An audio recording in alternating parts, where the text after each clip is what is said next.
សួស្តីសម្រាប់បងអតិថិជនដែលកំពុងស្វែងរកប្រភេទផ្ទះចានៅក្នុងក្រុងចាជាតំបន់អភិវឌ្ឍន៍ក៏ដូចជា15នាទីពីផ្សារទំនើប Eon 3 20នាទីពីពលានយន្តហោះថ្មី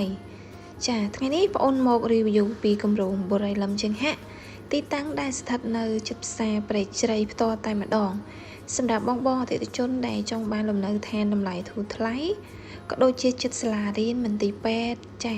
ជាតំបន់ដែលអភិវឌ្ឍបងអាចងាកមកមើលគម្រោងបុរីលំជើងហាក់បានយើងមានទាំងប្រភេទផ្ទះ4បន្ទប់គេង5បន្ទប់ទឹក2បន្ទប់គេង3បន្ទប់ទឹក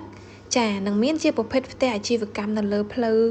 ចា20ម៉ែត្រផ្ទាល់តែម្ដងសម្រាប់បងអតិថិជនឥឡូវនេះខាងក្រុមហ៊ុនមាន promotion ពិសេសចាសម្រាប់បងអតិថិជនអញ្ចឹងបើសិនជាបងចាប់អារម្មណ៍អាចតាក់ទងមកលេខ Telegram បងអូនក៏បានឬក៏ contact Telegram មកដើម្បីបងអូនផ្ដល់ព័ត៌មានលម្អិតនិងទទួលបានការបញ្ចុះតម្លៃពិសេសបន្ថែមទៀតចាសូមអរគុណ